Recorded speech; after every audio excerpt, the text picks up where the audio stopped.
There's a pretty one, Ulysses.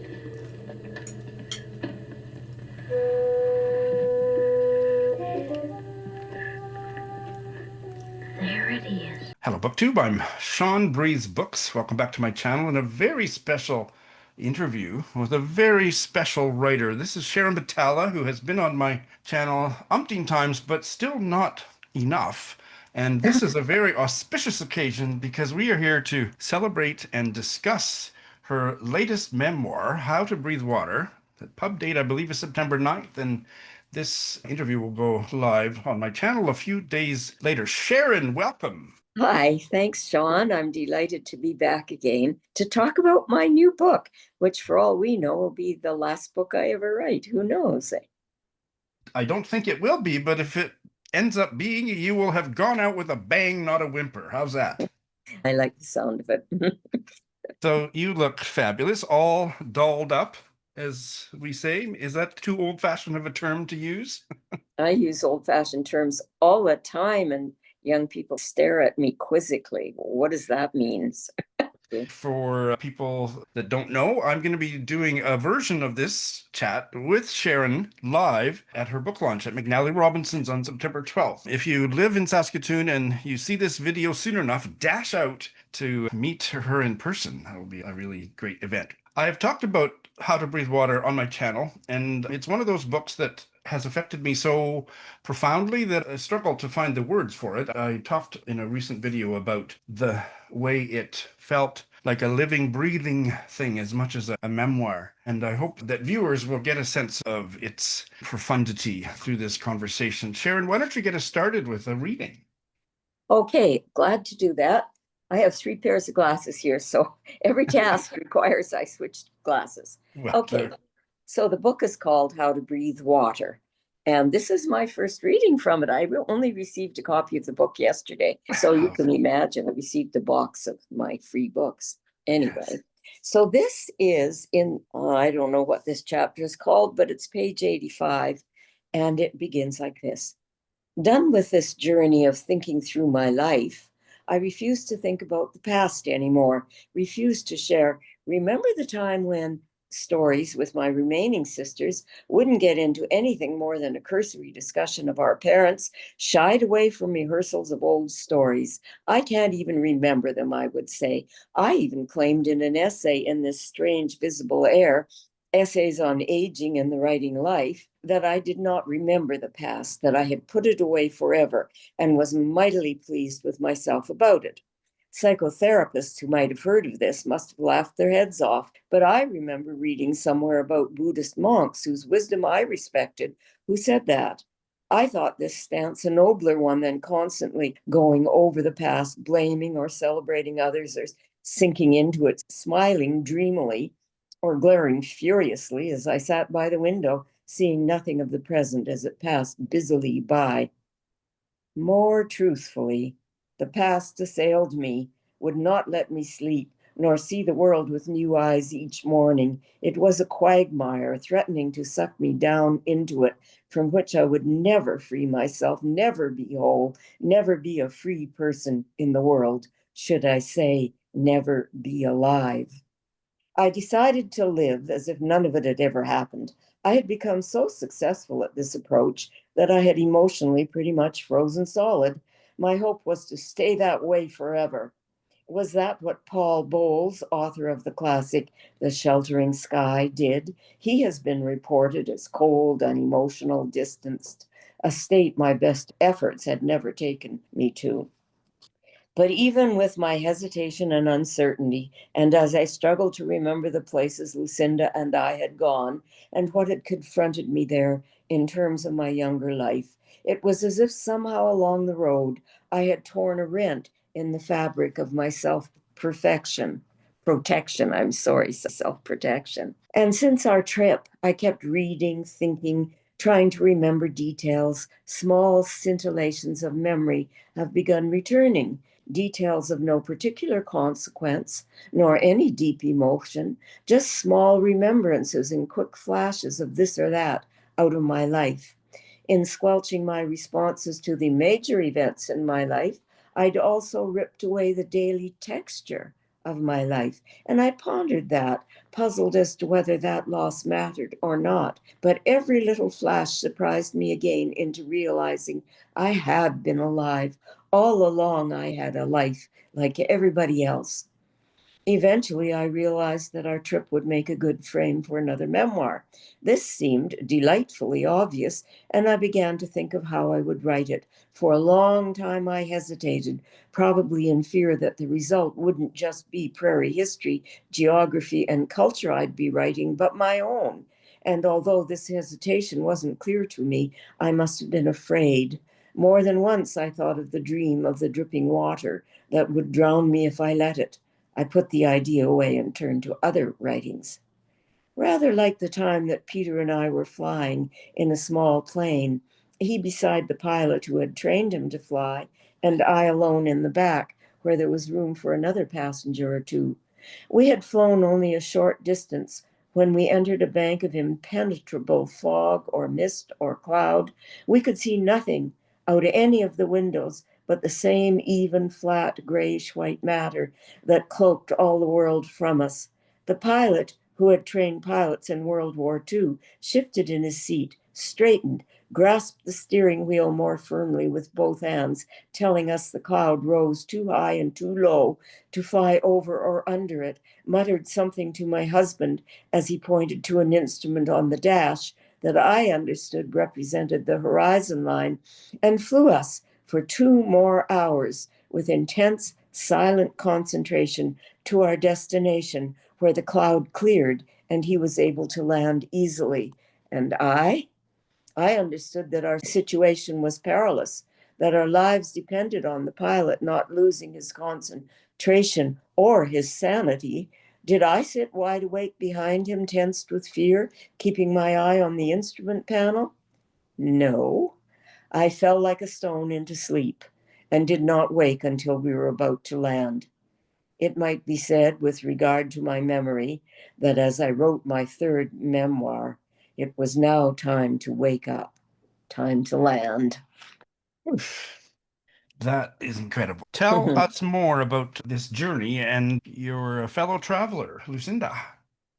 Lucinda is my false name for her, which she didn't like. I started with Selena and she just nixed that. So now she's 18 years younger than I am. She was still a working woman with a career, but almost months away from her retirement. No, a year and months. This was 2021 in July. And she called me one day, maybe in the winter still, and said, would I like to drive with her from July 16th to 21st, I believe, in 2021, because she wanted to go to Winnipeg. She was retiring. She was a BC coastal girl from North and West Vancouver, and she knew she probably wouldn't be back, and she wanted to visit her grandparents, what was once her grandparents' house in Winnipeg, where she had spent an indelibly happy weekend when she was 5 years old.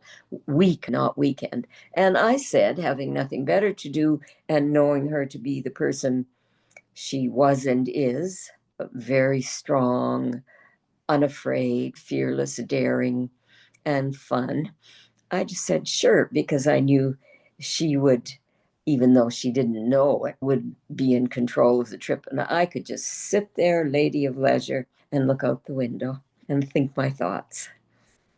And I think that is not exactly what happened, or shall we say, a lot deeper stuff came out of that. You had a pretty darned important dream a couple of nights before you left, I think it was. Tell us what you'd like people to know about the dream before they read the book. Yeah, okay. In the dream, I was in a 1940s kitchen. I was born in 1940, and water was dripping from what would have been the attic down in the top of the center of my head. These were teardrop shaped drops of water. They were unusually big, and they started to come faster and thicker. And I knew that if I didn't do something, they were going to drown me. And that's the dream. There's more to it, but I don't need to go into the rest of it. Good. That's a good tease for the reader. And certainly you have other dreams related to water and memories of water and your relationship to lakes and being by the sea. And that's one of the deepest strands of the memoir. You also say, and I was very curious about this comment. You said at one point, I wish Canadians would mythologize their past more. That's probably not a completely accurate quote, but something along those lines. And I'd like to say a bit more about that. And then the follow-up question would be, is that part of what you're doing here in How to Breathe Water? Mythologizing my past? That's right. And the Canadian Oh, past, the Western Canadian past as well. yeah, trying to actually state the myth and tearing it apart because the myth hides what was a tragedy for thousands and thousands of people who came in great hope, and their hope was, for most of those early settlers, destroyed, the settler generation. But they went on to other parts of Western Canada or back to Ontario if they'd come from there. Mostly if they'd come from the United Kingdom, they couldn't go back. They had to find another way to make a living. And they went into the cities and towns and formed them, and so on, became the workers that created Western Canada as we settlers know it. Certainly, First Nations people have a very different view of what we did, and they're quite and entirely justified. And I would say that's the other side of the coin that you also explore really deeply. It was an eye opener for me.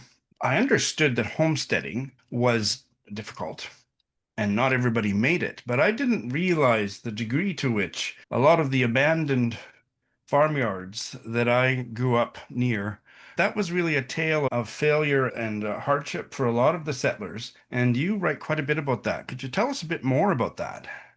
When we're talking about the original settler generation, depends on where you are in the West. Yes. Some of it, Edmonton was established in something like Right. 1792, but the real hardship came down in southeastern Alberta and southwestern Saskatchewan, where I lived on a ranch with my husband for over 30 years.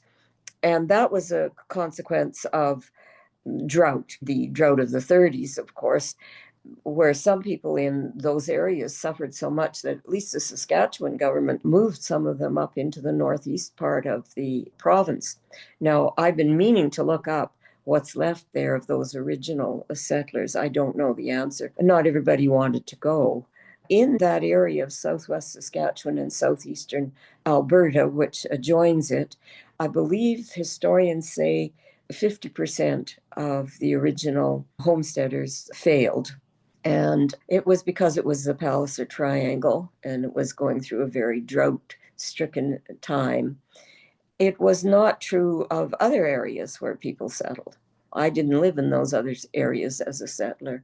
But I can give you the example. I was born in 1940 in the hospital in Nipawin, which had been an outpost hospital, Red Cross outpost hospital. Just before I was born, I believe my older sister, who was also born there, I believe it was an outpost hospital still when she was. And we were way up, about a long way north toward the edge of the boreal forest. And our father had he had owned a sawmill. So we weren't settlers in the usual sense of the word. But when I did research for a number of my nonfiction books, it became obvious that land, although we were the first settlers, which meant the first people to cut down the trees, dig out the roots, drain a swampy land if we could so that we could farm. Not that my family did it, but my relatives did, and a whole bunch of other Caucasian Canadians. That was actually the land that belonged to the Swampy Cree, in the sense that the Aboriginal people believed in ownership of land, which they didn't. They did have territories when they didn't transgress without treaties on another Aboriginal nation's territories, but they saw the land as a gift from the Creator and it was yours to use. You did not own the land. So that's a big, huge difference right there. And we just took it from them, moved them on to reserves. Absolutely. And in the summer of 2021, when you were making this trip, that was the year that the unmarked graves at various residential schools around Canada were being found and documented. And that had quite an effect on both of you as you were making the journey. Can you tell us a bit more about that? Sure, it was also in the middle of COVID. which also affected us quite strongly in that many of the things we had come to look at in Winnipeg were all closed. We couldn't do any of them except the original main object of the trip we were able to do. However, the first time that the subject actually came up is early in the book when we are on our way to Winnipeg and haven't made it there yet. We're still heading toward the Saskatchewan border. And in the area where our family ranch had been, there was only one reserve, and it was up north at Maple Creek, the Niconet Nations Reserve, which was a very peculiar thing. How come? Because in the area on the other side of southern Saskatchewan, 15 miles north of where we were driving east toward Manitoba, there were 15 reserves, all very close to each other, some a bit further north. We were driving 15 miles south of Cowsis Reserve and about to pass through the town of Broadview, which is a fairly large town along that stretch of highway. And Lucinda said suddenly, "Oh," and I remembered at the same time, and I said, "Oh, Cowsis was one of the first of the reserves who had started searching for the graves, the unmarked graves of the children who had died in the Indian residential school there." And we both were just, it was like getting hit in the head that we, under different circumstances, might have decided to drive up north and drive along whatever roads connected those 15 reserves up and down along the way. But as this was at the very time that they were announcing that they had found or were in the process of finding all these unmarked graves, we just fell silent and drove in utter silence through Broadview. And I was unable to remember anything about the town of Broadview, except that I had this sense of whiteness, which I believe my editor took out because she saw it as metaphoric, and perhaps it was, but it was a July day, and the sun was just raising itself down on us all and would make anything shine white. And one store in particular, which had a white painted front, I was allowed to say, just remained in my memory, that whiteness. And then from then on, almost everywhere we went, there were more reminders and places we wouldn't dream of going. For example, when we got to Winnipeg, one of the routes from the airport downtown takes you past the provincial government building with its statue of Hermes, which they call the Golden Boy, on the top of its dome. And out front were all these Aboriginal people, the women in particular, in their orange t-shirts and the small shoes in pairs, making their way up the steps leading toward the entrance of the provincial building, the government building. There was one place we couldn't go, wouldn't dream of going. Everywhere we went, we ran into that reminder of what we had done in the past. And you write about that very frankly alongside probing into settler culture, including the effect on settler women of the homesteading life or the ranching life. And I'd like to talk about gender a little later, but now I'd like to talk about nature. You say that the prairie has a soul, and that's in your chapter. I don't remember the chapter number, but it's called Wind. And holy smokes, the prairies are not for sissies. I think that you have a reading from that chapter. Okay, and this is in the center of other stories about the wind, because I'm working with a filmmaker who had done this beautiful little prairie piece, which I saw, and he said to me after he had read my book, "Oh, I tried to subdue the wind. I never saw the wind as a character. In every shot, I made sure there was no wind," which is denying what the prairie is, and he hadn't realized it. But I thought, the wind, this is how we live down there. Okay. And yet, one afternoon on our hay farm down in the Frenchman River Valley, we saw something dark approaching at the bottom of the southeast sky. That should have said southwest, and the change didn't get made. Just above the rim of the valley, I went outside to see if I could make out what was coming, while Peter and his friend came from the Quonset, where we stored machinery and equipment, and Peter kept tools and where he worked on his tractors, balers, swather, all-terrain vehicle, snowmobile, and whatever else we had in the way of machinery in those days. We three, some distance apart, stopped on the road, I on one side of it and they on the other, which ran between us from the entrance to the house yards down to the barn and corral just above the Frenchman River, where it made a lovely placid loop around the yard. I was closer to the house and poised to race back into it. Peter and his pal, to my left and behind me, as I stood looking into the southeast sky, were ready to run for the Quonset if things got dangerous. As the wind drew closer, I saw it was pink, a wall of dusky pink wind and dirt, not a flashy hot pink or a pale peony pink, but a dulled brownish pink and thickly opaque, like a pink smoothie, and coming so fast that the poplars behind me began to whip, and even the caraganas, also behind me to my right, were starting to snap and dance in expectation. It was coming straight for us, sweeping down the hillside to the valley bottom, crossing the narrow river, slamming the corrals, bending our steel corral gates and panels, upending steel-rimmed feeders, blowing away anything not fastened down, and a few things that were. We ran. I for my kitchen, the two men for the wide open mouth of the Quonset, a crazy thing to do, but being rural men, they believed in their own toughness, and they were totally curious and had lived in the heart of nature all their lives. This was something exciting and new, this weird wall of wind. They didn't want to miss a thing so they could compare notes with their friends later on Coffee Row, or else add this anomaly to their already vast store of knowledge about the prairie. And if there were a cure for such a thing as this breathtakingly precise freight train wind, being rural men, they were probably already planning it.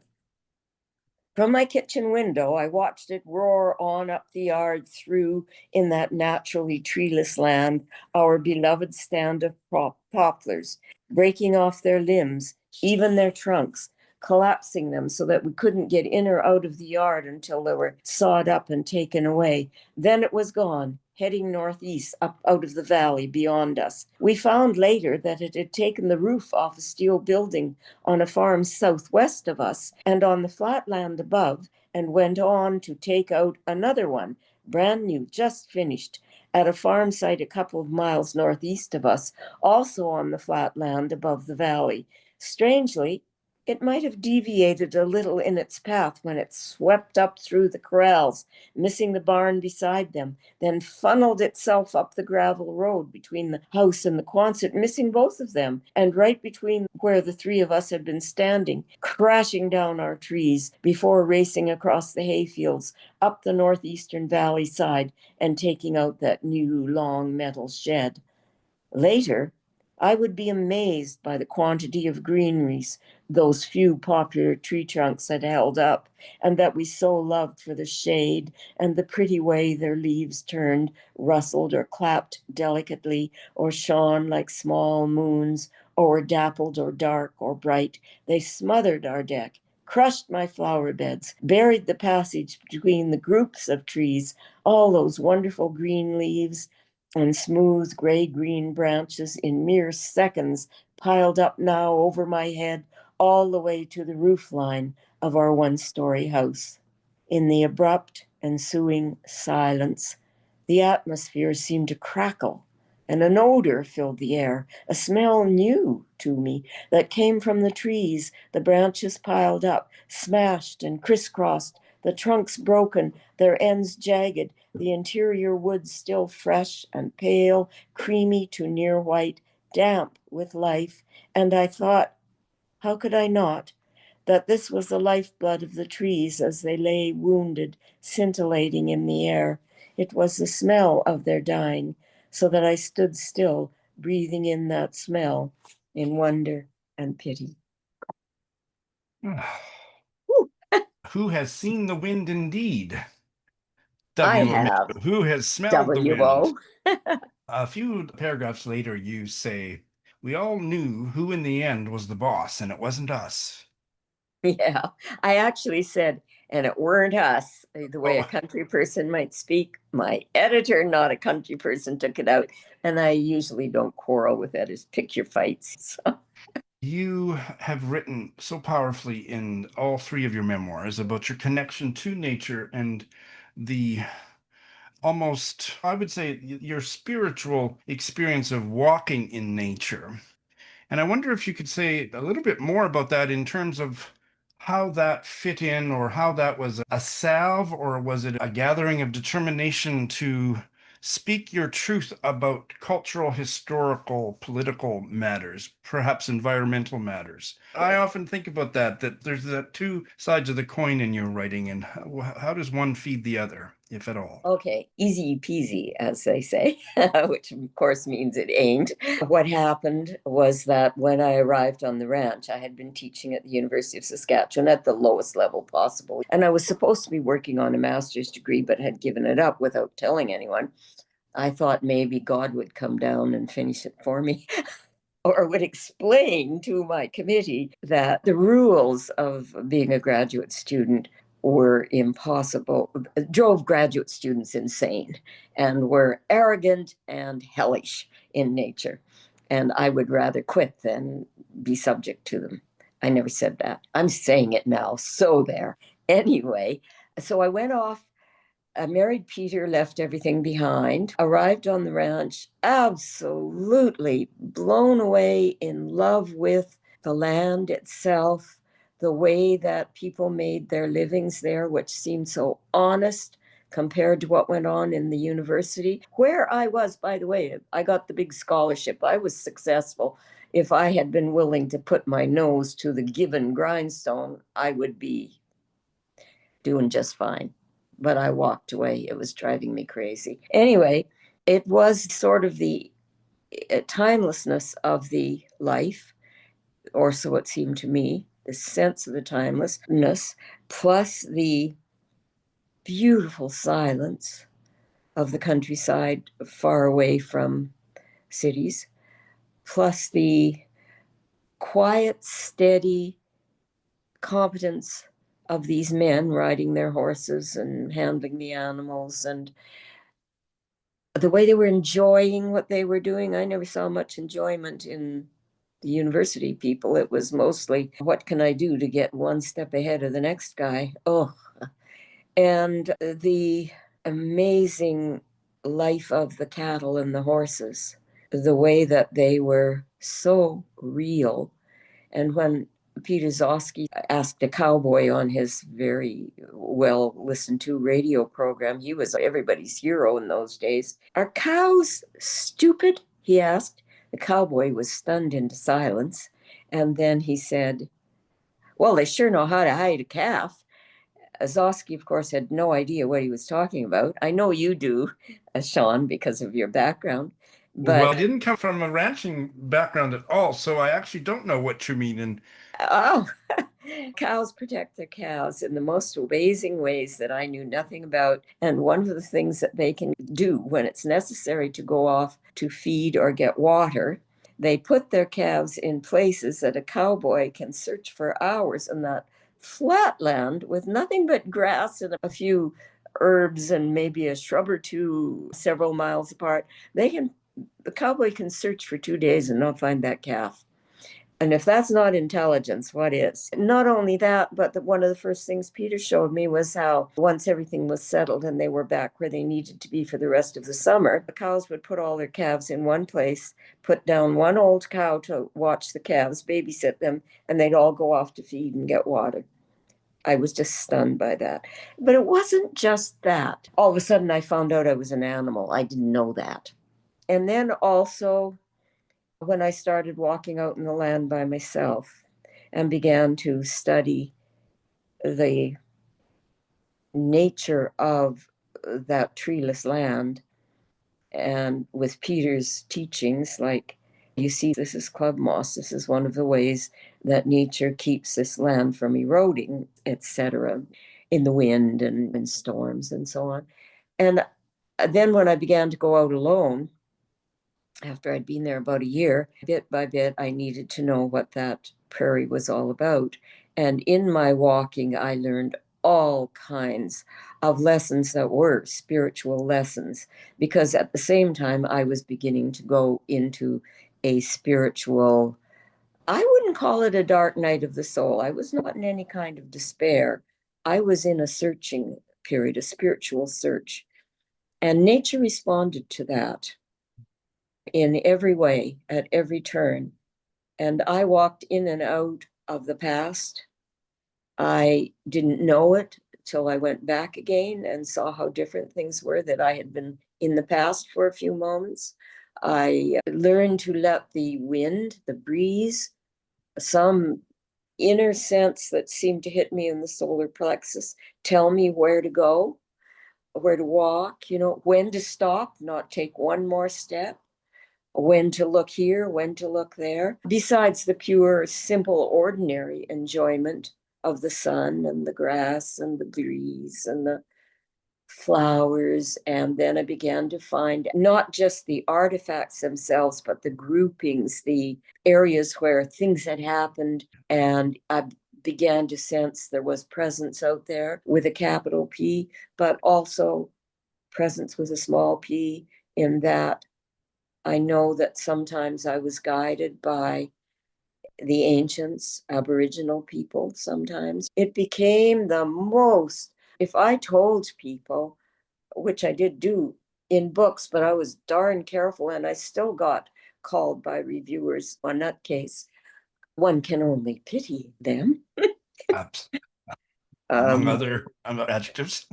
yeah. So anyway, so the idea that the prairie had a soul was because I had begun to discover these built up areas from who knows how long ago, although we do know that the glaciers had raked that area and had begun to melt around 14,000 years earlier, up to 12,000 and more. So we could know that some of these buildings that the Aboriginal people had done and other artifacts, but of course they don't build up. They build out and around a little bit up with the cairns. And I began to think, in the chapter about wind, some of these things that happened were so extraordinary. If you looked at them from the point of view of someone who was going through what others would call a spiritual crisis, which was for me a spiritual teaching period in my life, that this was not accident.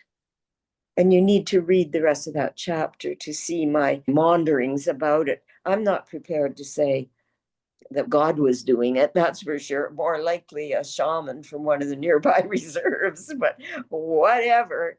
That what is out there is not just you and me and your barn.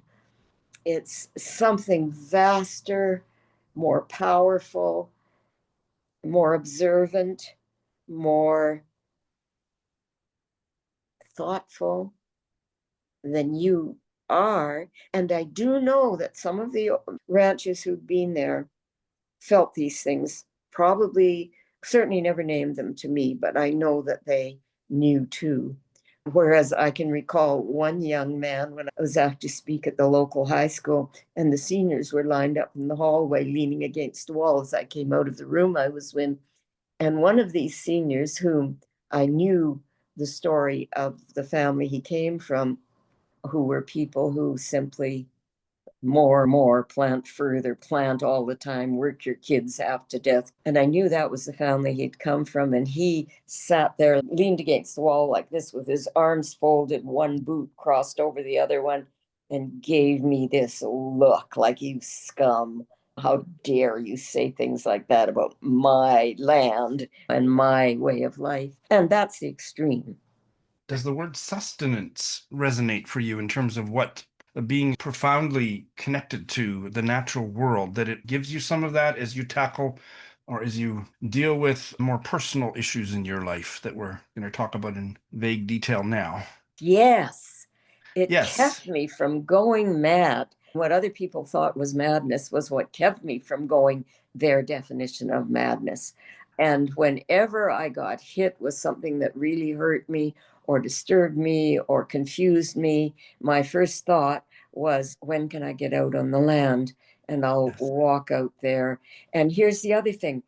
The main lesson that I would say I learned, besides the kind of thing I've been talking about, is the impossibility of any of this happening for you unless you steep yourself in humility. And that's probably the problem with, say, many archaeologists know all the things I know. They've been on the land so much and with such care and attention, and so do many farmers and ranchers. But the humility is kind of lost, I noticed, in many of the young scientists who came out in their heavy boots and with their equipment to study things. It was more, I know this, and I'm out there to look and prove my thesis. Whereas the more I was there, the more I went out saying, I don't know anything. Show me, teach me, give me the gift of grace, the gift of your wisdom, and I will accept whatever it is. And then whatever this feeling in my solar plexus told me to do, I did. And sometimes it was stop right there, turn around, go home. And it was just like Peter with the cattle. On a hot summer day, we had to move the cows from one field to another field. We'd go out very slowly on horseback and start trying to move the cows. We'd go out around behind them and out to the sides. They'd get up finally and they'd move 3 steps and they'd lie down again. This would go on. We'd try it 15, 20 minutes. And then Peter would say, not a good day for moving cows. And we'd just go home, try again the next day. Whether it was because they were so comfortable and happy where they were or something else, I don't know. Peter would say, yeah, they're just feeling so good in that sunshine and in this lovely rich grass that we'll just leave them alone and let them enjoy it. In your memoir, you share a handful of very intimate revelations with the reader, things that you haven't spoken or written about publicly, as far as I understand it. And that required a great deal of courage. You also wrote that people tell you that you say the unsayable. And you then write, I suspect that the unsayable is all that is worth saying. Can you say more about that? Well, Anything unsayable? some evil we can't say. Yeah. And certainly people who have visions of God or visions of, more likely, if they're religious people, it'll be Jesus, not God. But I'm reading all these mystics. So I'm reading Simone. I don't know if she pronounces her name Vile or Vale. I meant to look it up and I forgot. Anyway, so there are modern mystics. And Mother Teresa is another one. She had voices and visions as a young person. And then for 50 years, when she was out there working her bum off, doing all good work and everything, Jesus no longer spoke to her, according to her notes, her journal. And she was working out of emptiness, she said, praying and praying. So the thing is, Mother Teresa never would say about having had these visions, which according to her was straight from Jesus, and he would tell her what she was to do in order to establish what we know she established. Practical directions, it makes you raise your eyebrows. And she never would tell anyone. The only reason we know a little bit about it was because she would write to her confessor or archbishop or whatever and tell him to destroy the letter as soon as he'd read it, and he didn't. So it's now in this book of her journals. Now, the other one was Simone Vale or Vile. She also, by the sound of it, had visions. How could she not have, given how deeply she thought on these subjects? And she too, I just read Leslie Fiddler, who wrote the introduction in 1951 to Waiting for God, which is her work. And he says, to this day, as far as I know, she's never spoken of what was in those visions, only that she had them. So I don't know. I have to keep reading. Anyway, those are unsayable things. And that's because nobody would believe you and they would just write you off as a crazy person in this secular, materialistic, scientism type world. And I was just saying to a friend of mine last night, wasn't it wonderful when quantum physics came along and kicked the bum of all those scientists who thought they had answered, had described the world, they knew the answer, and now they don't know the answer at all. Yes. Funny how that works. In that same section, you write that you hope that our in other words, you and other memoirists, that our literary styles and voices, our humor, even our everyday diction will keep readers reading, and not the revelation of sordid detail. And Yeah. that makes me think of, what kind of a reader did you have in mind when you were writing this? Did you have any conceptualization about your ideal reader? I just hoped that the people who read The Perfection of the Morning and Where I Live Now would want to know what comes next. And that was it. I realized that I'm in a very precarious position and that I'm not the kind of writer who wins Nobel Prizes. I can't even win the Canadian top prizes. I get nominated, but I never win. And it makes me mad. Anyway, what I'm wanting to say is that what I was doing here was something that only some writers do, and I quote some of them. And this is to go deep, deep down into yourself as far as you can go to find whatever it was that made you who you are. And I'm trying to separate ego from I because they are not the same thing, even in psychotherapy or religion or anything. And the only way to dissipate the ego is to search out the I. And when you get close to it, the ego stuff begins to fade and vanish. And according to Simone Weil, that's how you get closer to God. I think that's always what we're all trying to do, or even when we say we don't believe in God. We're looking for transformation anyway. And that's one of the ways that we can hope we might find it. And so I thought it's time not to draw a veil over the intimate truths of my life, although I have left out certain things that shaped me as ego. I had always, up until I wrote The Perfection of the Morning, been utterly baffled by my earliest memory in my life. And that was the one where I'm crying absolutely inconsolably, and the entire world has turned gray. There's no color in it. And I never understood what on earth was that about? And in fact, I actually thought, oh, everybody's first memory's like that. Who wouldn't cry when you get introduced to the world? I was possibly a toddler, but I was not older than that. And I apparently had no language yet. And then I began to dig. What really made me dig to find out what that was about was when I had been writing a novel that I believe only my mother read, called Upstream Le Pays d'en Haut. And I was so caught up in my office, which at that time had a cot in it, with maps, with French language newspapers from around the turn of the century, maps that were in French, historical descriptions, etc., of the area around St. Louis, Saskatchewan, which is just about 20 miles southeast, I think, of Prince Albert. And it's right on the river. The South Saskatchewan, I think it is there, because it's up north of PA where the rivers divide or come together. I can never remember. Anyway, I got so exhausted, so lost in the world of my father and all my French settler relatives of that period, some of whom are still alive, that I threw myself down on the cot, closed my eyes, lay there, my head full of Gabrielle Dumont and all the rest of that. And all of a sudden, my father's voice broke through the ether, crackling, and said 2 words, and then repeated them. And then, of course, what could I do but try to find out? The first was a first name, and the second was the name of a town. Actually, I thought that maybe I misunderstood the second one and that it was the Virgin Mary he was referring to because he was a devout, born and raised Catholic. And that's when I began to discover.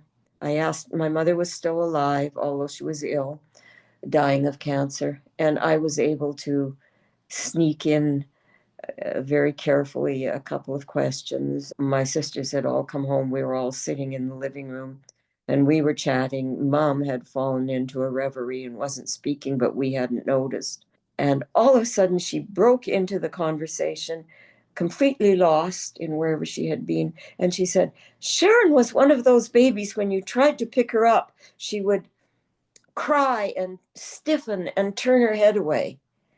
And I was a special educator then. I knew right away we were talking about an abused child.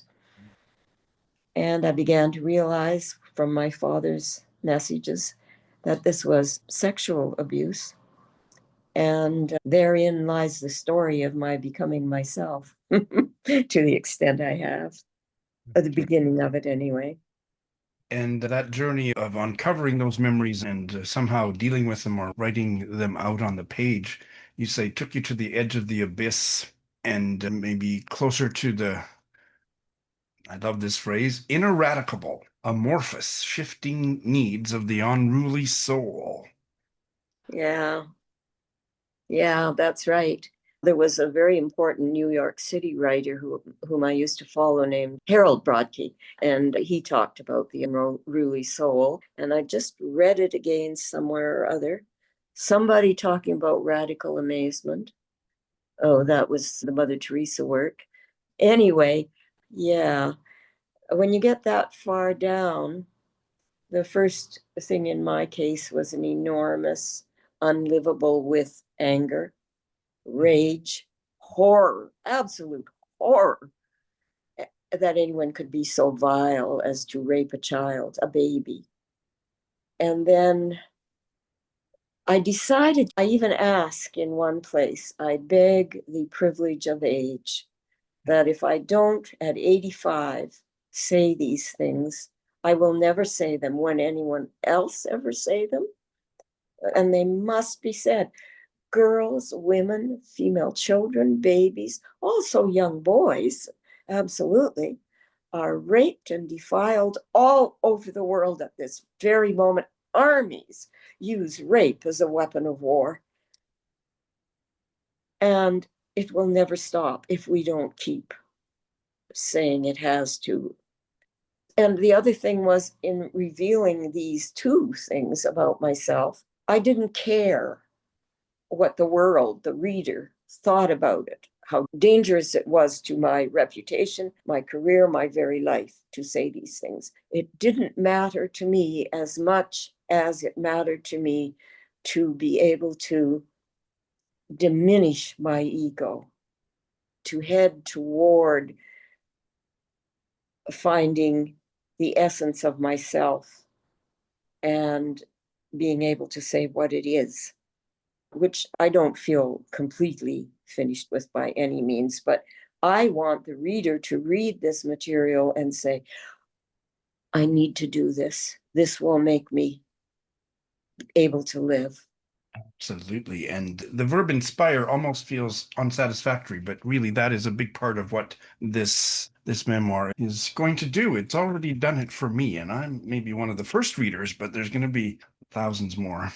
Speaking of women, I don't want to give short shrift to the fact that your project, as you describe it, has been to write the world of women, particularly prairie women, and that you have created in your fiction incredible stories and incredible characters that do that. And in your memoiristic writing, your nonfiction, that you have used yourself as the subject and explored maybe even in greater depth. I buddy read this memoir with my friend from BookTube. Her name is Heidi.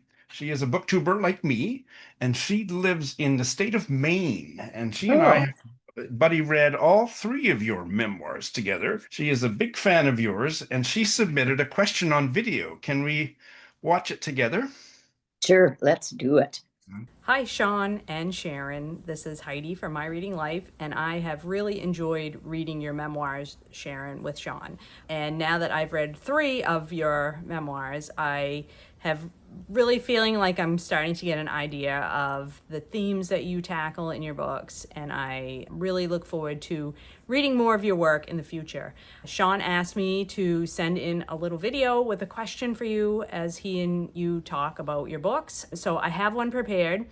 I've narrowed it down because I had a few ideas, but I really enjoyed in your latest memoir, How to Breathe Water, how you wove in thinking about female authors, female writers, and how women balance creativity with other aspects of their lives, working, families, that sort of thing, because it's something that certainly, I'm not a writer, but it certainly is something that I deal with myself and I think about quite a lot.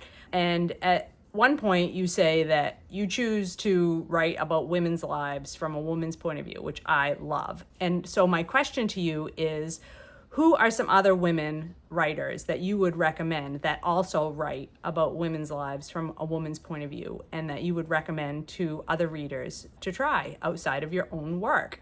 Thank you very much. And I certainly appreciate all of the books that you've put out in the world for us to read and enjoy. There we go. Could you catch all that?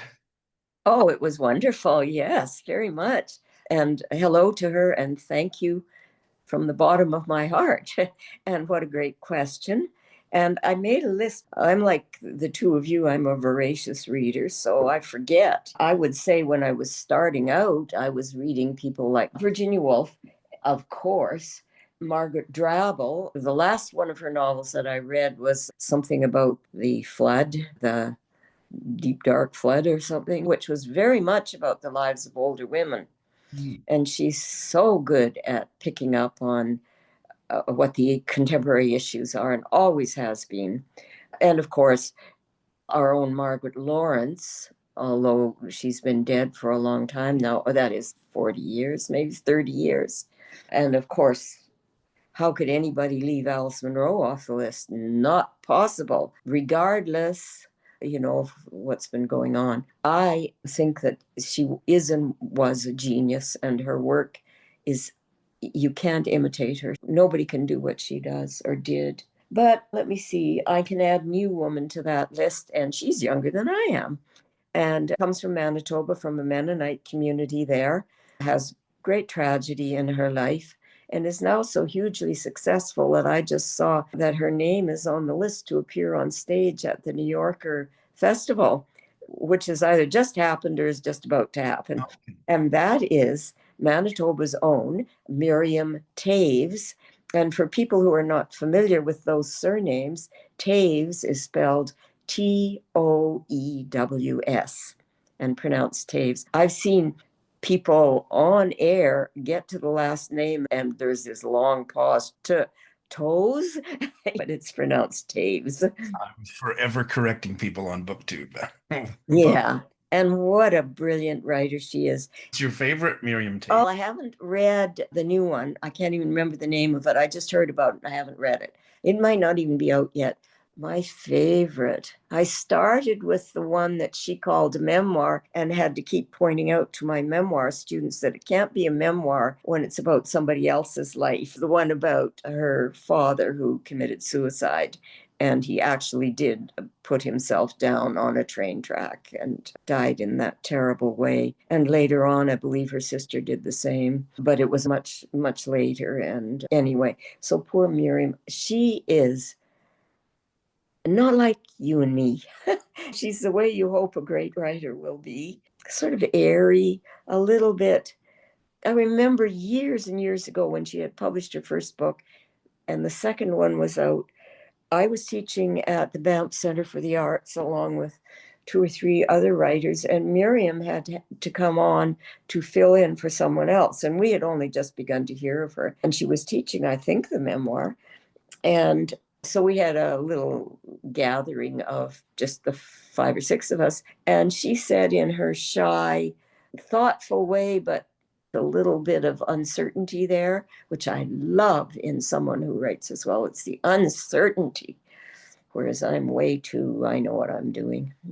Anyway, she said to us, she didn't know how to teach the class. She hadn't done it before, and she asked us for tips on how to do it.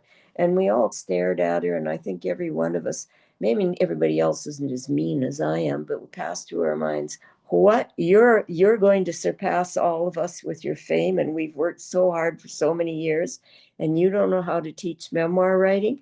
Tough. We gave her the most minimal kind of help, and there were things any one of us could have said that really would have helped. And I felt guilty about it ever since. As she grows more and more famous and I grow less and less famous, with every passing moment. At the same time, I thought to myself, thinking about this, that in a way, it was a darn good thing we didn't tell her what to do, because it's not knowing what to do, but beating your way through the unknowingness that creates original and sometimes brilliant work. And in her case, it did. So she was better off figuring it out on her own than having us tell her how to do it. I haven't read the memoir, so I have to get to that. I think my favorites, maybe a tie between All My Puny Sorrows, which is a novelization of her sister's suicide, which is Yeah. an incredibly powerful novel, and the one after that was about the Mennonite cult. Women Talking, isn't that Women what? Talking, Women Yeah. Talking. That's a wonderful book. Oof. Oh God. Yeah. They're all wonderful books. I'm so jealous.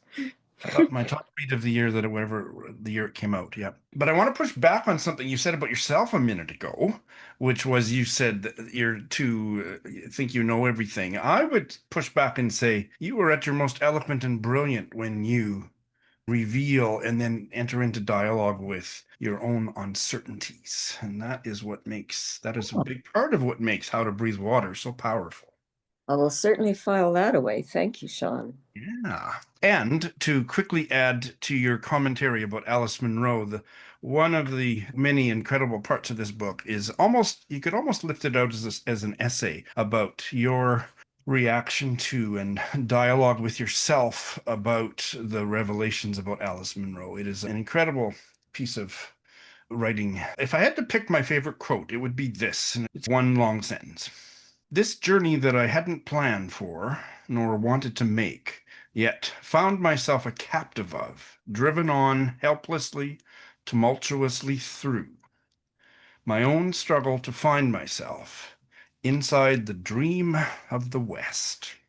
That, I think, is the gift that you've given us in How to Breathe Water. And I'm not sure that I know how to embolden myself to do what you've inspired me to do, but I sure feel a lot wiser and more resolved for it. And I just want to thank you for How to Breathe Water.